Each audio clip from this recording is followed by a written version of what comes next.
Hello guys, welcome back to my channel G intuition tarot. और मैं हाजिर हूँ एक रीडिंग के साथ जिसका टॉपिक है कैंसर यानी कर्क राशि के लव रिलेशनशिप में मई मंथ में क्या चेंजेस आएंगे। तो ये ओवरऑल रीडिंग रहेगी पूरे मई मंथ के लिए। सो जनरल रीडिंग है, मे बी सारे मैसेजेस रेजोनेट नहीं करेंगे, तो जो भी आपसे रेजोनेट करे उसे आप रख लो, एंड जो नहीं करा उसे सिंपली छोड़ सकते हो। अगर आप पर्सनल कंसल्टेशन लेना चाहते हो तो मुझे कांटेक्ट कर सकते हो, नंबर ऑलरेडी डिस्क्रिप्शन बॉक्स में अवेलेबल है। पर्सनल रीडिंग पेड है, इस बात का ध्यान रखना है। आप मुझे इंस्टाग्राम पर भी फॉलो कर सकते हो, मैं डेली वीडियोस अपलोड करती हूँ आपके रिलेशनशिप लव लाइफ के लिए। इंस्टाग्राम आईडी का लिंक भी डिस्क्रिप्शन बॉक्स में अवेलेबल है, तो देख लेते हैं कर्क राशि वालों के रिलेशनशिप और लव लाइफ में पास्ट में क्या चल रहा था। कर्क राशि कैंसर के रिलेशनशिप और लव लाइफ में पास्ट में क्या चल रहा था। Tower, okay. प्रेजेंट में क्या चल रहा है कर्क राशि के रिलेशनशिप और लव लाइफ में। कर्क राशि के रिलेशनशिप और लव लाइफ में प्रेजेंट में क्या चल रहा है। 6 ऑफ वॉन्ड, ठीक है। क्या चेंजेस आ रहे हैं मई मंथ में कर्क राशि के रिलेशनशिप और लव लाइफ में। मई मंथ में क्या चेंजेस आ रहे हैं। High priestess, okay. सबसे बड़ी चैलेंज क्या है कर्क राशि के रिलेशनशिप और लव लाइफ की। सबसे बड़ी challenge queen of sword. Advice क्या है डिवाइन की तरफ से कर्क राशि के रिलेशनशिप और लव लाइफ के लिए, क्या एडवाइस है। Ace of wand. Hidden factor क्या है कर्क राशि के रिलेशनशिप और लव लाइफ के लिए। 7 ऑफ पेंटिकल्स। ओवरऑल क्या एनर्जी रह रही है मई मंथ में कर्क राशि के रिलेशनशिप और लव लाइफ में। 8 ऑफ वॉन्ड्स। आउटकम क्या निकल के आ रहा है मई मंथ के लिए कर्क राशि के रिलेशनशिप और लव लाइफ के लिए। Judgement, okay. तो आप किसी स्कॉर्पियो से या पाइसिस से डील कर रहे हो, ठीक है। और किसी एरीज, लियो, सैजिटेरियस भी हो सकते हैं आप किसी से डील कर रहे हो, और जेमिनी, लिब्रा, एक्वेरियस भी हो सकते हैं। तो पास्ट में एक टावर सिचुएशन थी, एक सब कुछ इधर उधर हो रहा था, सारी चीज़ें बिखर रही थी टूट के, ठीक है। रिलेशनशिप में होप नहीं थी आपके अंदर, और कहीं ना कहीं सिचुएशन काफ़ी कॉम्प्लिकेटेड है, ठीक है। ना जाने आपके कंट्रोल में कुछ भी नहीं रह रहा था, ठीक है। पास्ट में ऐसा लग रहा है आपके कंट्रोल से सारी चीज़ें बाहर नज़र आ रही हैं। प्रेजेंट में 6 ऑफ वॉन्ड की एनर्जी है, जो कि एक विक्ट्री दिखा रही है। आप प्रेजेंट में काफ़ी अच्छा कर रहे हो अपने करियर वाइज भी, ठीक है। ओवरऑल चीज़ें अच्छी दिख रही हैं, और ऐसा लग रहा है रिलेशनशिप भी काफ़ी ठीक हो गया है पहले की अपेक्षा। चीज़ें अच्छी हैं, आप उम्मीद कर रहे हो, होपफुल हो, और पॉजिटिविटी नज़र आ रही है, ठीक है। यहाँ पे मई में एक अगेन एक सेपरेटिव एनर्जी दिख रही है, एक लॉस्ट एनर्जी दिख रही है, जहाँ पे अगेन आप स्टक हो रहे हो, बहुत इंट्यूटिव भी हो रहे हो, साथ ही साथ आपका मन कुछ कह रहा है बार बार, ठीक है। और यहाँ पे एक इस तरह की एनर्जी है कि आप साइलेंस में जा रहे हो, ठीक है। सबसे बड़ी चैलेंज में है क्वीन ऑफ सोर्ड। तो ऐसा लग रहा है कि यहाँ पे क्लियर कट तरीके से बातें नहीं हो पा रही हैं, ठीक है। ये क्लियरिटी नहीं मिल पा रही है, ये सबसे बड़ी चैलेंज है आपके रिश्ते की, जिसकी वजह से इश्यूज क्रिएट हो रहे हैं आपके रिलेशनशिप में। एडवाइस में है एस ऑफ वॉन्ड। तो डिवाइन यहाँ पे न्यू बिगिनिंग दे रहे हैं आपको, ठीक है। और यहाँ पे कह रहे हैं कि आपको न्यू बिगिनिंग करने की नीड है, कोई ऑफ़र है यहाँ पे आपके पास, ठीक है। तो ये एक न्यू स्टार्ट करने की एनर्जी है चीज़ों को। और यहाँ पे अगर देखूँ हिडन फैक्टर में तो 7 ऑफ पेंटिकल्स है, जो कि अगेन एक वेटिंग की एनर्जी है।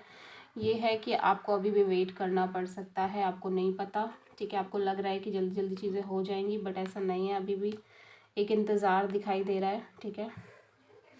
मई मंथ में ओवरऑल एनर्जी में 8 ऑफ वॉन्ड्स है, तो बहुत सारी कम्युनिकेशन दिख रही है। आप हो सकता है ट्रैवलिंग कर रहे हो, बहुत सारी बातचीत हो रही है, ठीक है, बहुत सारी इन्फॉर्मेशन आ रही है। और यहाँ पे आउटकम में जजमेंट है, तो फाइनल कॉल की एनर्जी है। आप एक फाइनल कॉल ले रहे हो, एक फाइनल डिसीजन, फाइनल निर्णय शायद आप नहीं ले पा रहे हो, तो आपके लिए डिवाइन डेस्टिनी ले रही है, ठीक है। यहाँ पे हम क्लेरिफाई करेंगे। ओके, तो पास्ट में ये टावर क्यों है देख लेते हैं। टावर कार्ड क्यों आया है पास्ट में। क्वीन ऑफ कप्स, तो आपके इमोशंस फीलिंग्स को लेके ही ये चीज़ शो हो रही है, ठीक है।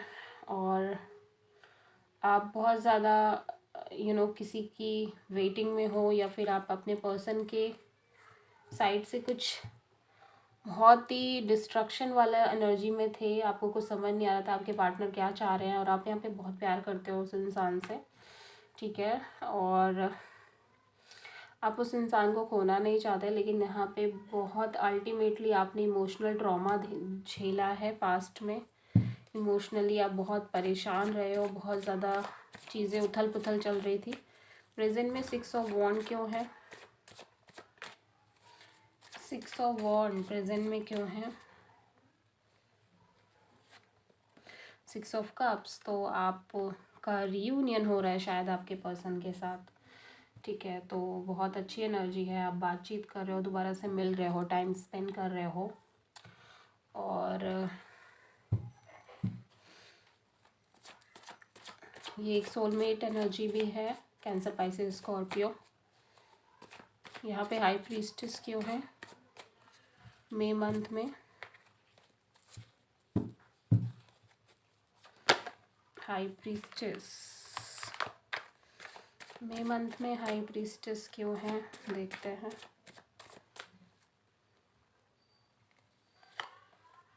द फूल, तो आप एक न्यू बिगिनिंग तो करना चाह रहे हो, लेकिन आप स्टक हो, आपको फिर से आप अटक गए हो, ठीक है। आप जितना चाहते हो कि आपकी लाइफ एक न्यू बिग तरीके से स्टार्ट हो, उतना ही आपकी लाइफ में एक स्टकनेस आ जाती है, और दोबारा से आपको एक सेपरेशन वाली एनर्जी फील होने लगती है, ठीक है।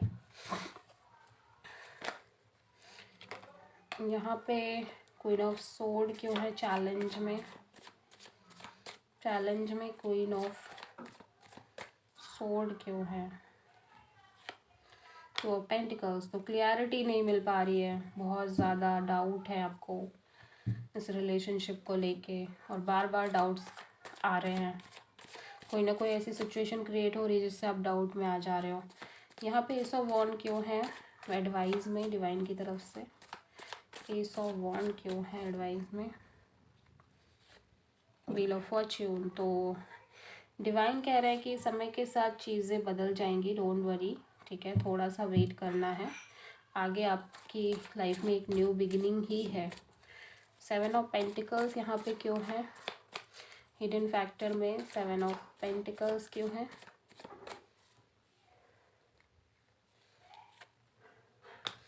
एम्परर,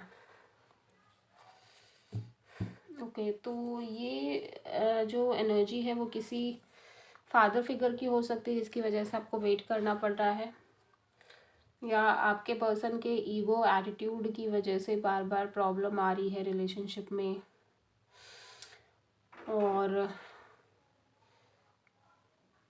या फिर आपके पर्सन सिर्फ आपके अपने बारे में सोच रहे हैं, ठीक है। कुछ तो ऐसा है कि एक इंडिविजुअल एनर्जी है जिसके चलते एक वेटिंग दिख रही है। यहाँ पे 8 ऑफ वॉन्ड्स क्यों है ओवरऑल एनर्जी में। 8 ऑफ वॉन्ड्स क्यों है। 8 ऑफ वॉन्ड्स, स्ट्रेंथ, तो आपको हिम्मत नहीं हारनी है यहाँ पे। लाइफ में आप आगे बढ़ रहे हो, ठीक है। ज़रूरी नहीं जिस तरह से आप चाह रहे हो उस तरह से, मगर ठीक है। आप गिव अप नहीं कर रहे हो, ठीक है। जजमेंट क्यों आया है आउटकम में? जजमेंट, क्वीन ऑफ सोर्ड, तो क्लियरिटी में ऐसा लग रहा है, क्लियरिटी मिलेगी। फाइनल कॉल, फाइनल जजमेंट हो रहा है डिवाइन की तरफ से, बिकॉज आपको क्लियरिटी चाहिए थी और ये वही क्लियरिटी है, ठीक है। तो समझ में आई होगी, आई होप कि रीडिंग आपसे रेजोनेट करी होगी। और लियो हो सकते हैं आपके पर्सन, एरीज हो सकते हैं, ठीक है। जेमिनी, लिब्रा, एक्वेरियस हो सकता है। So this is the reading. I hope कि रीडिंग रेजोनेट करी हो, पसंद आई हो। अगर अच्छी लगी है तो प्लीज़ चैनल को सब्सक्राइब करें, वीडियो को लाइक करें एंड कमेंट में बताएं आपको वीडियो कैसा लगा। मिलते हैं नेक्स्ट वीडियो में, तब तक के लिए थैंक यू।